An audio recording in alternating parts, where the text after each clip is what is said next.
but I think I'll also pass it along. It's just below the agenda, the topics for today, and then before the copied or forwarded message.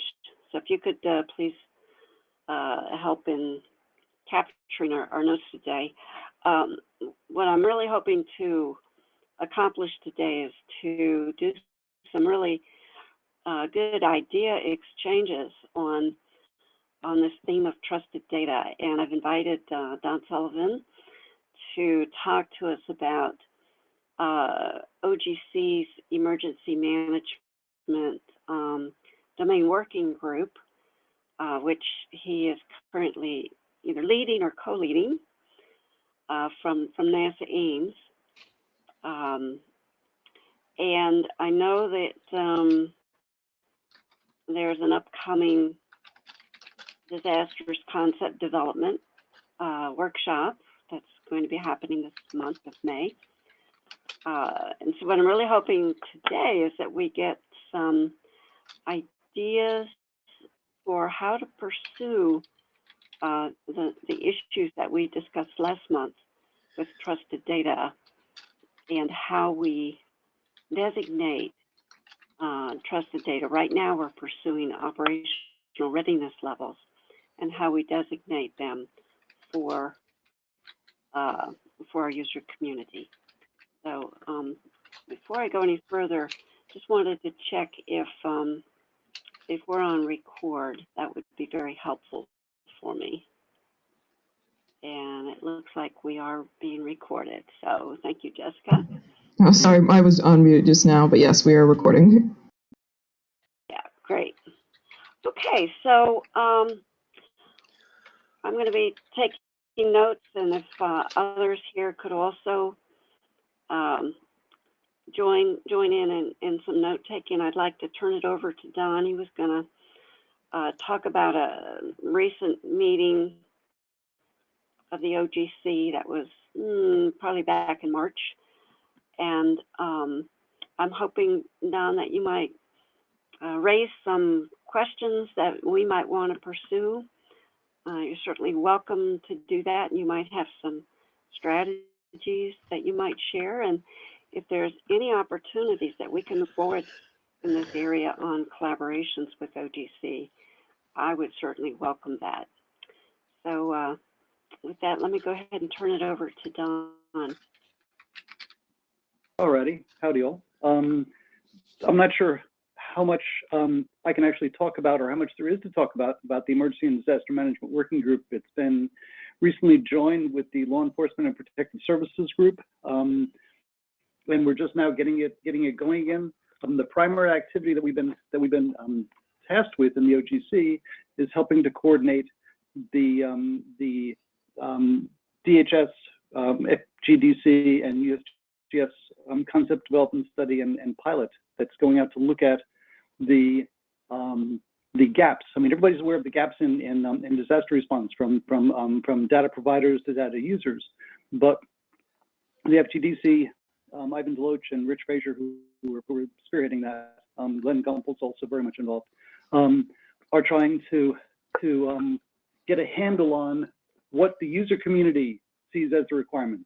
And so there's been a request for information. It's actually still open if anybody wants to submit anything. There have been a couple of extensions added to it.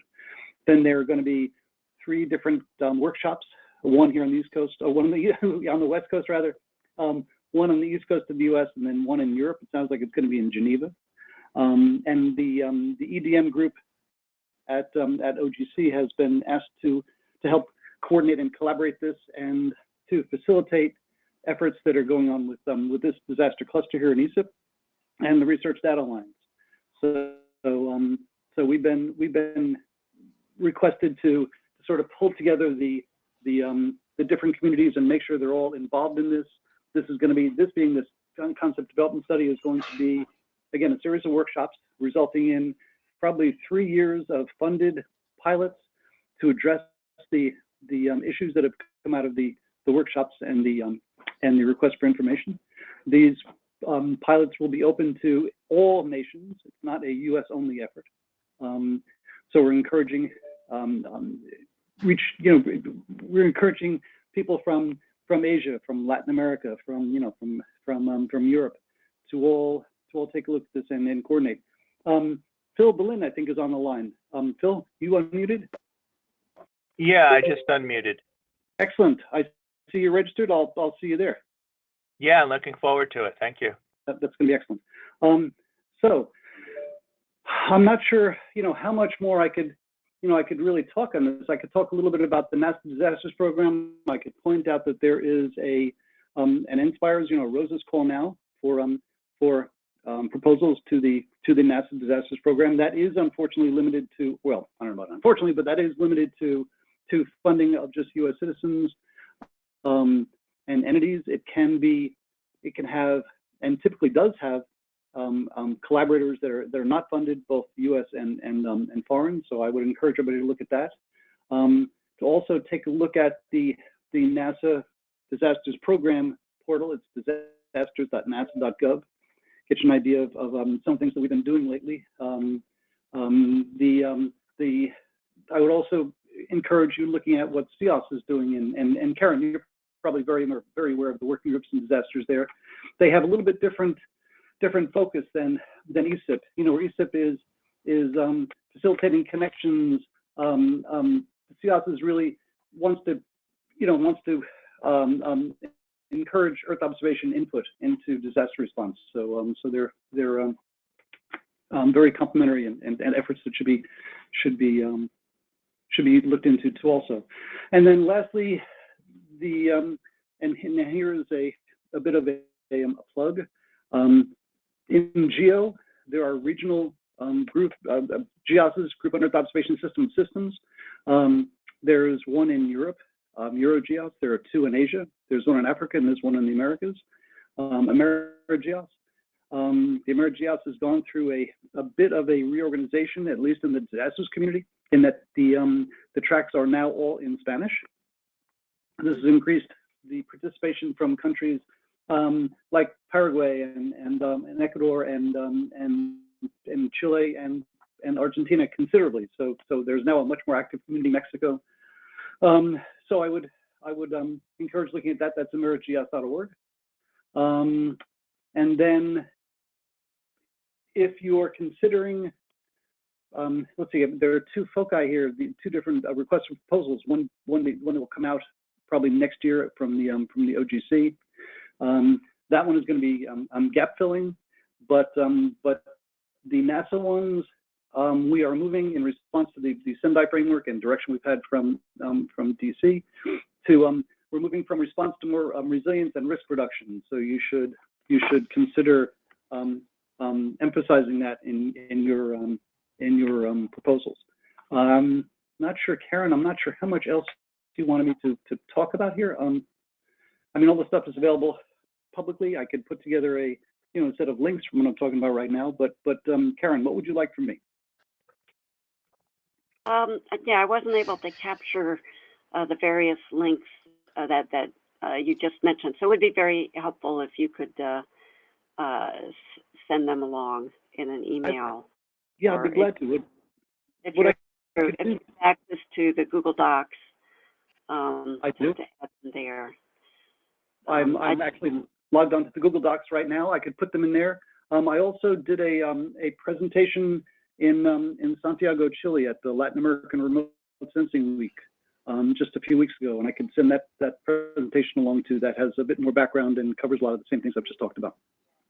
Oh yeah, that sounds very useful. I could do both, no problem.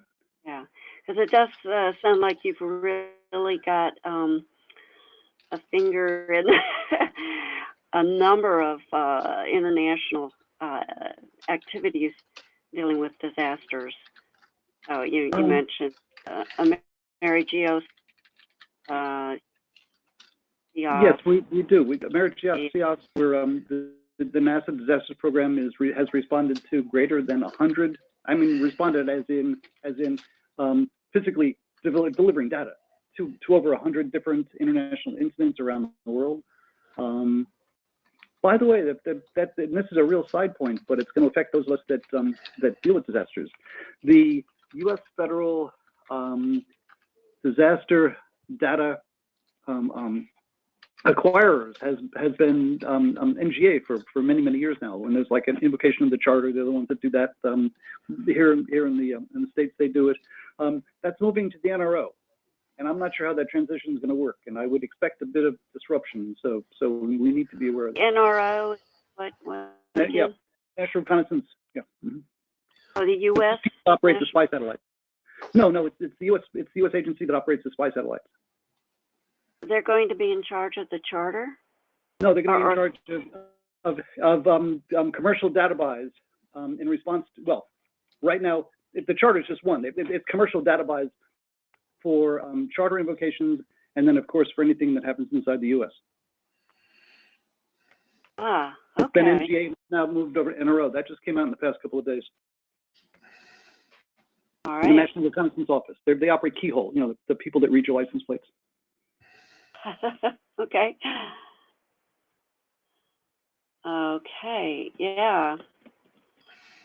But yeah, I'll we're tell you- anticipating a fair amount of disruption. I mean, just trying to move between two very large organizations, one of which has had a system in place that's been refined over many years to one that has never done it. It should be very interesting. Oh, yeah, so many things make so much sense.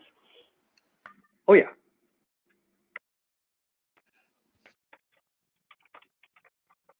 No, I realized that was pretty brief. Are there questions from anybody online? I mean, I'm never sure what to, you know, when I'm asked to do something like this, I'm never sure what to emphasize or de-emphasize or talk about. So I'm more than open to questions. Oh, yeah, I'll open it up to if anyone else, I have some follow-on questions, but see if anyone else has comments or questions at this point. Don, this is Phil Balin, and one of the areas that I'm hoping to hear more about next week in your workshop is when you develop imagery, you acquire imagery, where is it going to get posted? And then explanation to the people who are the analysts that look at it. Sometimes the high resolution imagery gets compressed down and you're no longer able to see specific kinds of damage. And I think Digital Globe that was done in the fires was a good example where we heard feedback from both National Guard and one of the law enforcement agencies that that figuring out a good workflow for maintaining a highest resolution of imagery and then explaining to people how to get access to it and what it looks like, that would be a great process for us, especially out here in California, where we had opportunity to try to use these higher resolutions data. So it's the staging of and making people aware of what's available. Okay, I've got two responses to that. One of which is I'm helping facilitate the workshop. I'm helping in some of the communication between the different groups involved, but it's not my workshop. It's an FGDC USGS DHS workshop that happens to be here at Ames, but it's not my workshop. The other thing is you are exceedingly esteemed and valued. Your opinions hold an awful lot of weight. I would ask you to please say what you just said in the workshop, because that is clearly that is clearly a gap that needs to be addressed. Okay. Thank you. Yeah, sure, you're welcome. Yeah, for the rest of you, after the fires that we had in California, we actually held an after-action report with many of the state, local, and federal agencies to talk about how data was shared and was unable to be shared and what we didn't know how to do. And from that, there was a focus put out to look at our imagery and air coordination better. So that's in reference to what I just mentioned. It was one of the follow-ups that we want to do. So thank you. Well, Cal OES will be represented at the meeting, and this meeting has been where the whole study has been directed by Ivan Deloach, who runs the FGDC. This is something that has an awful lot of, and it's become more and more apparent to the people back in DC that we really need to get our act together, and we need comments exactly like that. Thank you. No other comments or questions?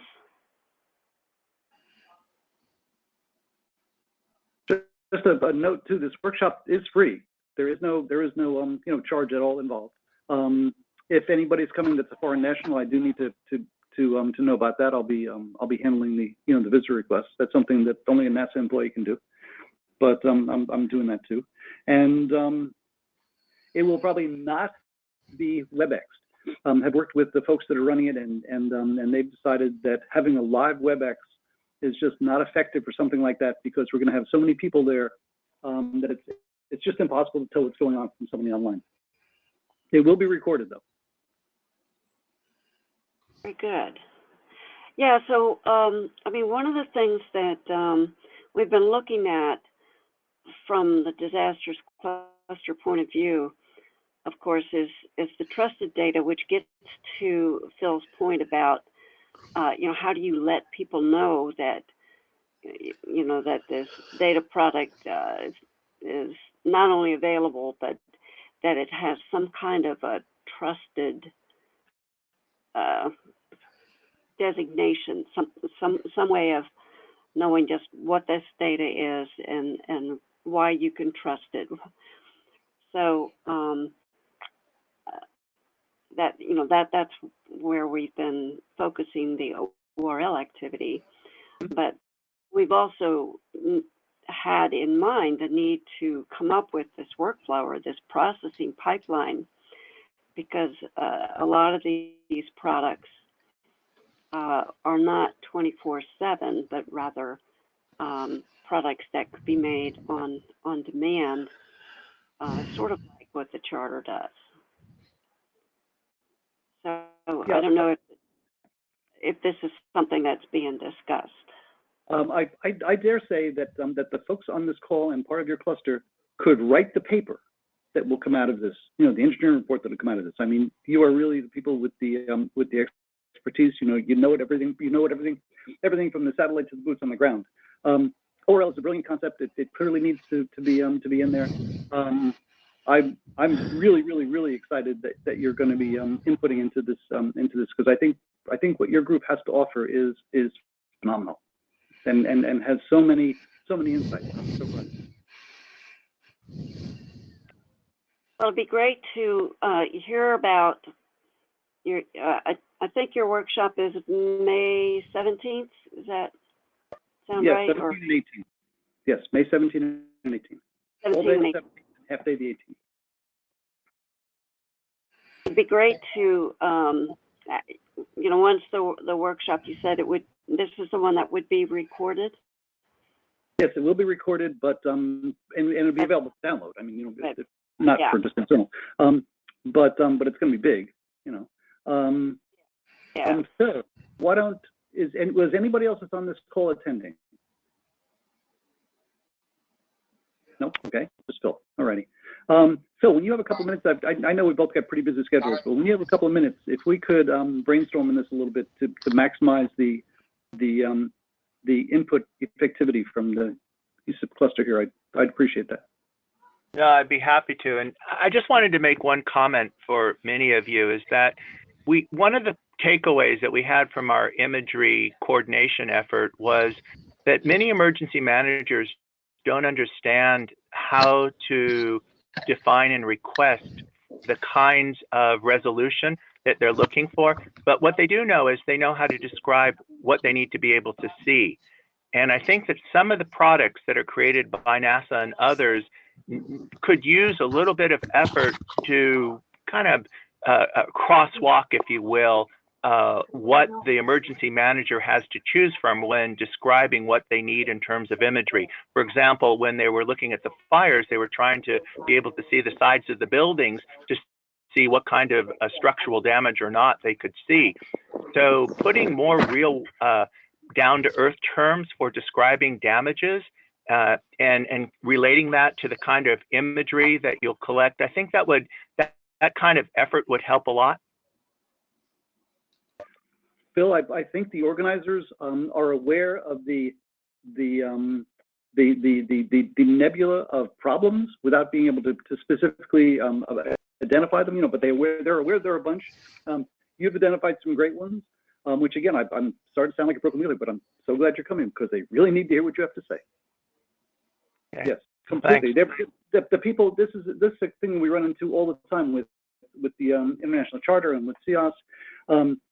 The people who are big data providers don't understand they don't understand the strata of responders, responder types, from boots on the ground to to middle management to synoptic people who declare disasters, and all three of those groups need different data. They really have no idea, and they've got good hearts. They're willing to do things, but they need to hear from people like who are on this call what they need to do. And again, the FGDC will be funding people to solve the problems that are identified in these workshops and in the request for information.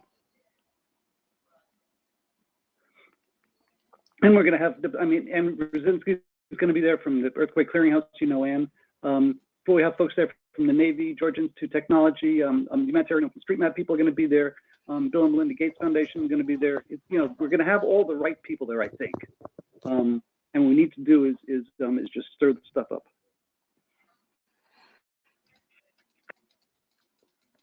I see a comment here from Bob Chin.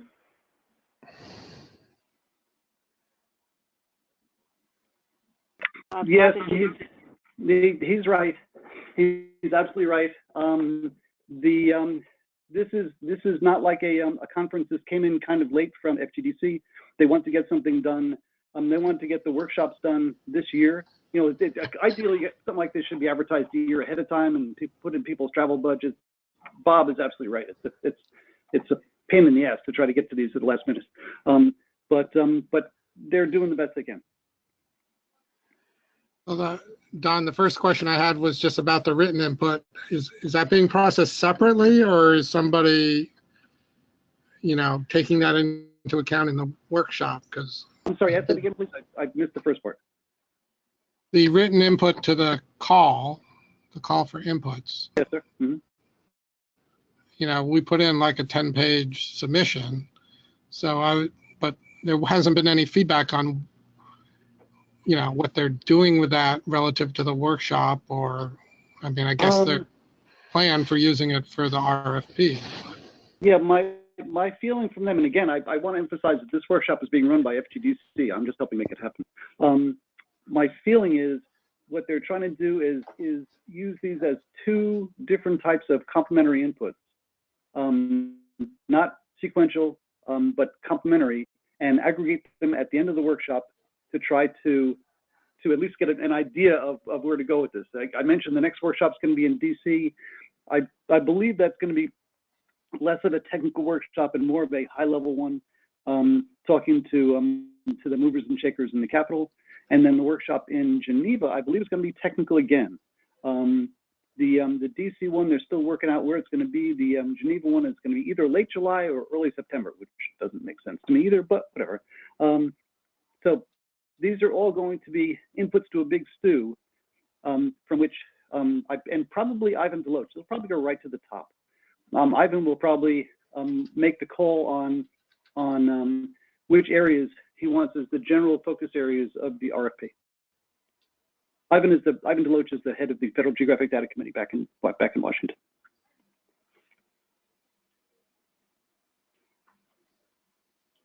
So if I catch Ivan at the Geo Symposium in a couple of weeks later, I might be able to provide some inputs then.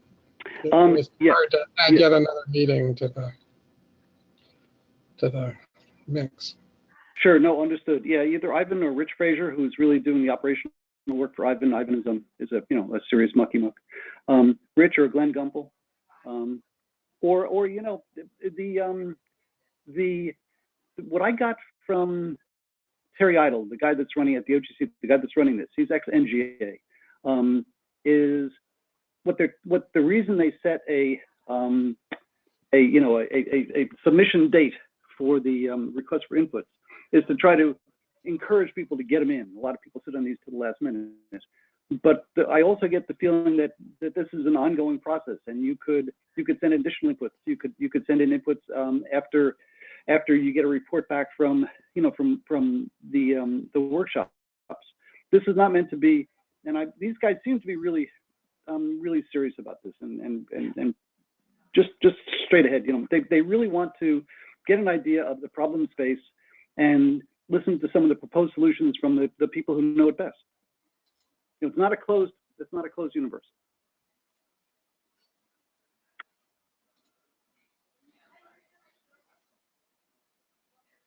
So just another interesting aspect.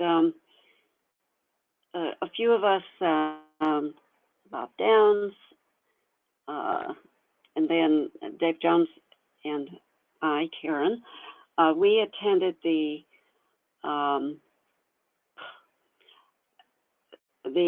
All Hazards Consortium workshop in Philadelphia just a couple weeks ago. I think it was just 2 weeks ago. And one of the things, I mean, they really had some very interesting talks, panels, for example, you know, talking about FEMA with having a strategic plan and, you know, what kinds of issues they faced with last year's hurricane season. And one of the things that that was quite apparent to me is that they are currently open, their awareness has been raised regarding data that's available 24/7. So especially from the Weather Service, and I mean from NOAA, and it's very critical for their operations post, before and after a hurricane. A lot of their issues deal with, well, a lot of the community that has been participating has been looking at getting power back up. But they've also, this group has reached out to the health sector, to security, so the similar community, Don, that you said was now part of your working group at OGC, the law enforcement and security kind of focus. So those players are getting more involved. And one of the big issues is identifying data that might be useful to them.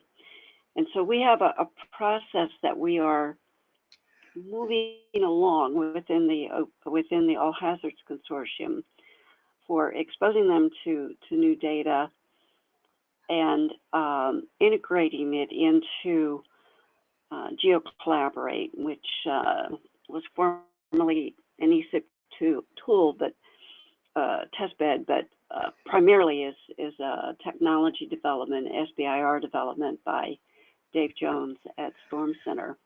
So it has been fully embraced by this All Hazards Consortium. And at the meeting, they were very supportive of the ORL concept. But what's missing is, well, right now, their focus, as I said, is on data that's available 24/7. And so it's very important for that data to be labeled with our ORL. Right now, they're very happy with what they're seeing about ORLs, but actually making the ORLs work operationally requires finessing its use, the usability of these products in different situations. And so when Phil was mentioning that users, say, responding to fires on the West Coast or in the West, have an idea of what they need, but they need some higher resolution data, they're a couple of steps ahead of the of our group at the All Hazards Consortium, whose focus really is on, you know, telling me what's happening with really on the surface from tools such as source crowding, like Gas Buddy, where you can find out where you can get gasoline, and when and various states have their emergency management centers that are looking at transportation issues. These are their primary needs, but I think there's a recognition, and we're trying to build this recognition for looking at this wealth of data that satellites can provide. So it's really kind of a multi-step process that we need to evolve with the ORLs for existing data that is existing data streams that are available 24/7 versus kind of requesting data that responds to a specific need, and that's where this community, especially with the power industry, they're just getting exposed to ideas of damage assessment. Where can you see where tree damage is going to affect their recovery operations for power outages, and do we actually have products that can be developed for that particular scenario. So that's one of the major issues that I'm hoping we can dive into at the ESIP Summer Meeting in July. And to any extent that other groups that are tackling some of these problems might have a strategy for certainly clarifying the information that is made available to those end users who are not data experts. That's what I'm hoping we can collect and hopefully make some progress on in July. I don't know if Karen? Yes. Yeah, hi, this is Bob Downs. I just wanted to add that one of the things that seemed to be emphasized during the All Hazards Fleet Response Working Group meeting was the need to improve communications and also the need to improve logistics. Both of these were kind of lessons learned, I guess. And I think that the ORLs could contribute to both of those areas. That was the communications and logistics. Logistics, yes. By logistics, were you thinking of what are you thinking of by using the word logistics? Well, getting the right resources to the right location at the right time.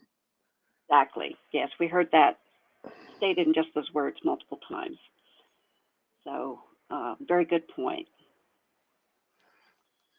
Karen, this is Phil Balin. I'd just like to add to your 24/7 data is that two of my favorite ones and used commonly are NOAA's Web Services and then the USGS's HDDS.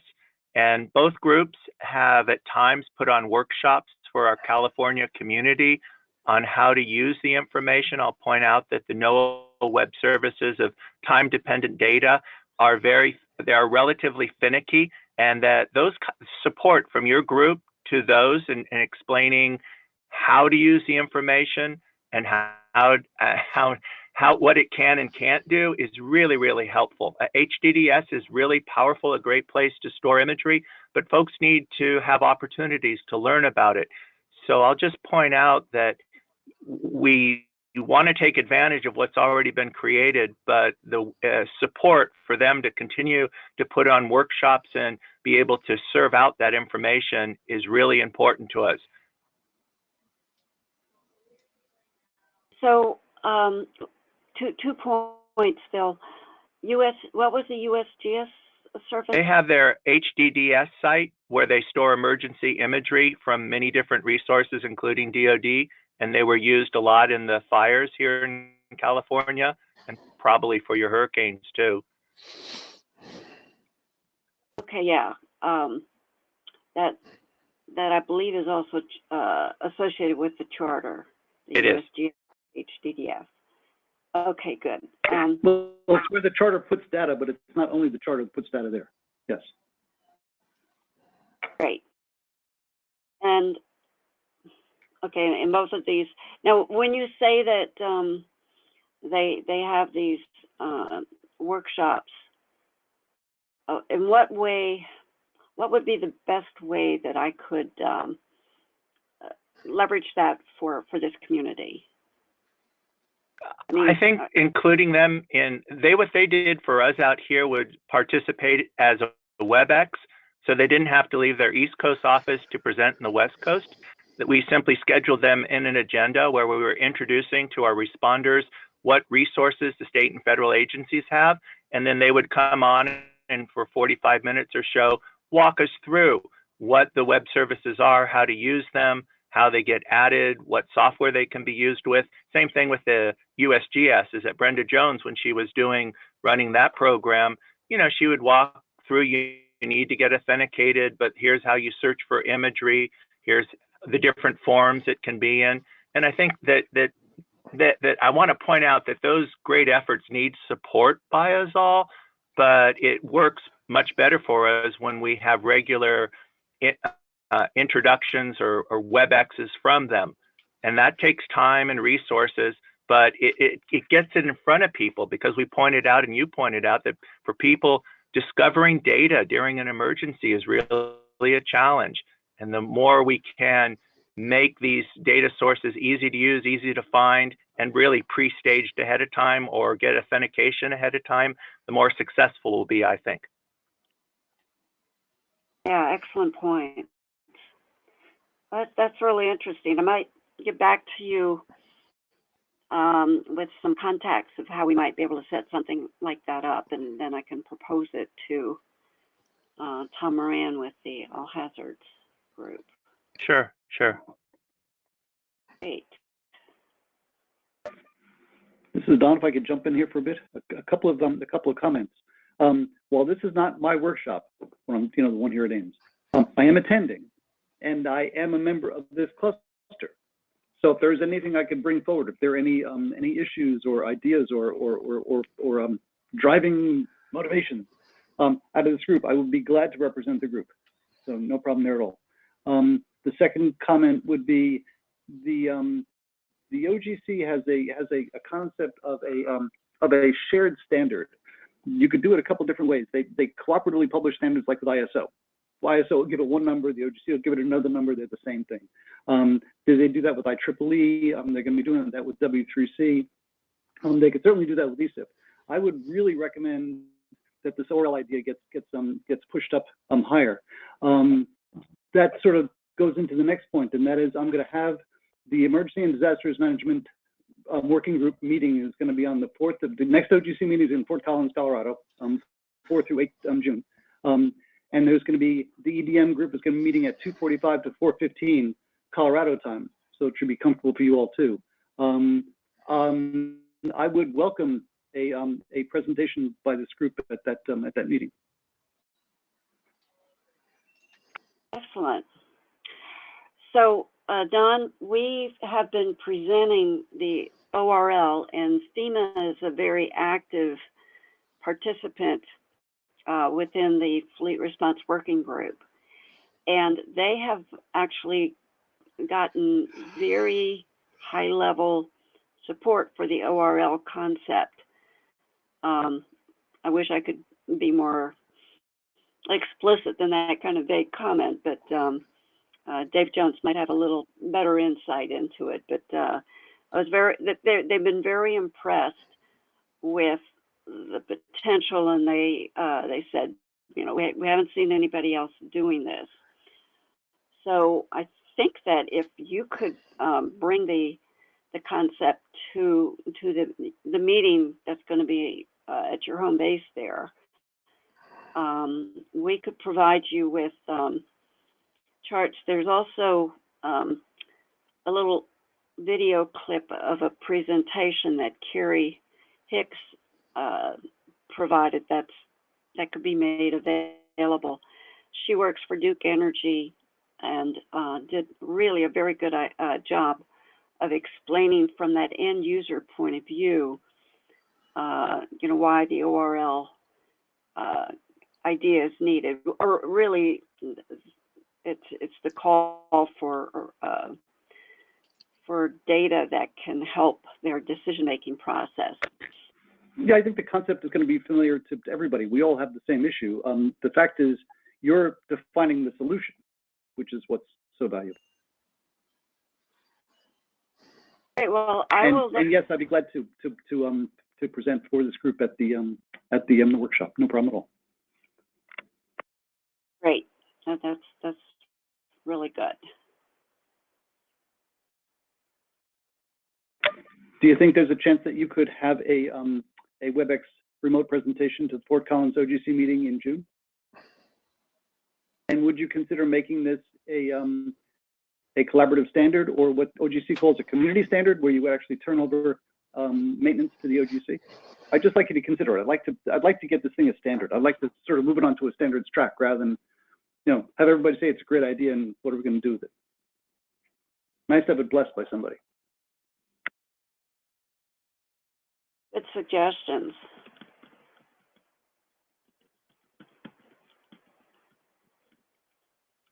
We actually did have at our last conversation, or our last teleconference call, some questions that I lumped under the idea of governance of the ORL. And I know that's one of the things. We probably need to make some recommendations from this group. What is the role of ESIP Federation, and then the potential for this to become a standard under OGC. Community standard is something that we can put at consideration. Or what you could do is again, the joint standards are maintained by somebody else, like maintained by say ESIP, and published jointly by ESIP and OGC. Is another way of doing it. So I mean, there are a number of mechanisms to get it work, get it out there. I just like it. It is such a great answer to so many people's problems that I just like to ratchet this visibility up a little bit, and that's just coming from me. Great. So yeah, one of the things that we did discuss the last time was the ambiguity and the risk for user confusion about ORL assignments, and the way that the level of trust might be different for different environments, different types of disasters. So, the kind of, or one example is the latency of data for different data products could be very different, whether you're tracking a forest fire or whether you're handling a flood situation. Yep. These are a lot of the things, a lot of the same things that are talked about during standards working groups in the OGC. You've got the Met people and the aviation people, both very, very concerned with time, with time and latency, and then you've got a big group working on both geometric accuracy and photogrammetric accuracy. In other words, that's the wrong word. God, my brain just went away. Not that it's around very much in the first place, but radiometric. I'm sorry, radiometric accuracy. Can you and this is really big in ag. Is something that looks like alfalfa from vendor A, is it going to look like alfalfa from vendor B? And that issue is also being taken up. So, right. Yeah, I think exposing this to a lot of really bright, motivated people would just help. And again, really believe it's such a great solution to a serious problem. Well, we've recognized the need to explain it, certainly to the all hazards community, the people at the end users who have some idea that they want more information to help them, and they definitely are paying a lot of attention to every event that they respond to and doing their lessons learned. That's really critical in identifying the kinds of things that they need. So we've got a really good handle on looking backwards and figuring out what's needed.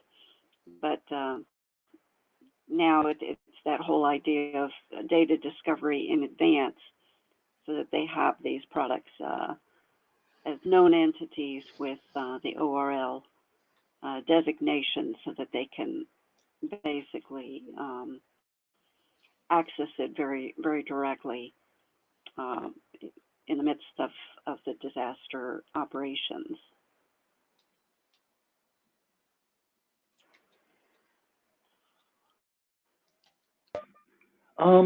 Would you or somebody else on this call, maybe David Jones, be willing to join into the NASA Disasters Telecon that we have every Tuesday at 3 o'clock Eastern time, and talk about this real briefly? Yeah, I'm sure. Hey, Don, yeah, I was supposed to be on those calls and then I got dropped off. Oh, okay. You're certainly invited back. What was that? You're certainly invited back. Okay, so I haven't been getting the announcements. Or Tuesday? This is Bob talking, right? Yeah. Yep. Yeah, Tuesday at 3 p.m. Eastern time, noon California time, and I've got your email. I'll hang on, let me just start an email right now so I don't forget as soon as I go on to the next thing. To email the group and email you to get you re-invited. Yeah, that'd be great.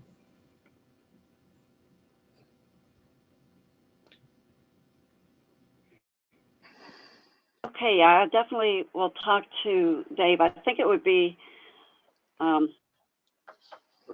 really potent if we could get Carrie and Dave also involved in presenting it. That's the way it was presented at the All Hazards Consortium, and I think Carrie definitely brings some very direct experience from her role at Duke Energy, and she's also been one of the prime people coming up with a flow chart, which I think would be of interest to the flow chart is a tool basically to identify what level you want to assign for a data set for your application. So if that's every Tuesday, I'll talk to Dave and Carrie to see if we can, get the group, get all three together. And I don't know, if we had about 10 minutes, I think we could do a pretty good job of providing a concept overview for the ORL stuff. Yeah, that'd be great. And we could schedule for any Tuesday that works for you. The only thing we'd have to do is be a little aware of if there is a major disaster going on, like we're dealing with Vanuatu right now, and floods in Hawaii, and then Kilauea has started rumbling again in Hawaii. And these are still all relatively minor, so it's not too bad. But if we have something major going on, a major hurricane or landslide, the bulk of the call is going to be devoted to that. So we'll just have to plan as appropriate. Great. Yeah, I think I'll present it with that caveat. If you just give me an idea when you'd like, I'll start getting it out there. And then Bob, I do not have your email. If you could email me, I'm donald.v.sullivan@nasa.gov, and I'll get you back. Okay. And then I've got to leave the call. I've got another meeting that I've got to go to. It's about whether or not they want to keep me hired here, my performance review. So I really do need to attend that one. Is there anything else I can do while I'm on the call? Yeah, appreciate it. I'll be in touch. Okay, and Phil, let's tag up too, please. Okay, can do. All righty. And Bob, please send me an email, and I'm going to get off the call now. Thank you all. All right, thank you. Yeah, I think we're wrapping up here. Anyway, I did want to just talk. We're already at 5 o'clock, but just a couple quick points about the summer meeting.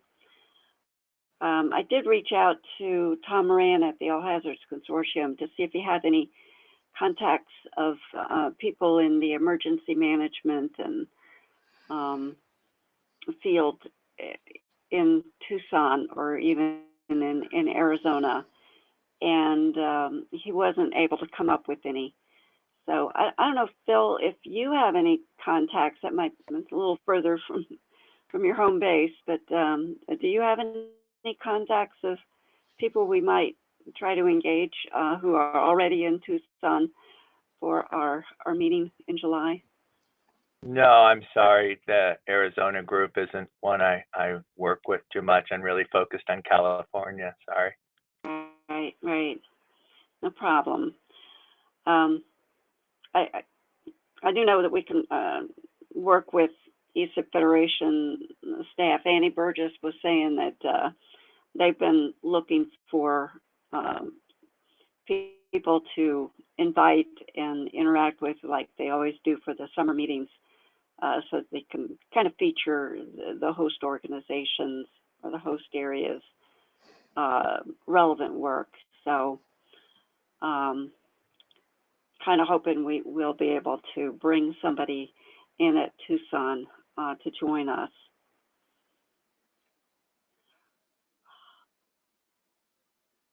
So the other thing that we're going to need is I did send out on the distribution the disaster cluster session that's been proposed, just one 90-minute session. So I would like some more inputs on topics that we should be sure to include. I've heard a few ideas, but looking for others, and hoping that we can be organized to have kind of a roundtable discussion about the ORLs in some of these the risk areas that have been brought up, and some strategies we want to set in place to basically formalize the ORL or progress. I don't know, we're nowhere near ready to formalize, but anyway, to make some progress on solidifying the ideas for use by our community. So if you have ideas or people who have been thinking about these issues, please pass that information along so we can develop a good program for our session. And with that, are there any other comments or questions for those still on the line?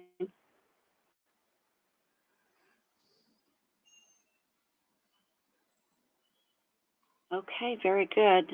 Thank you all, and we'll have our next session the first Thursday in June, and we'll be getting close to our summer meeting in July. Thanks again. Thank you, Thanks, Karen. Bye. Bye. Thanks, everyone. You're most welcome. Thanks, Jessica.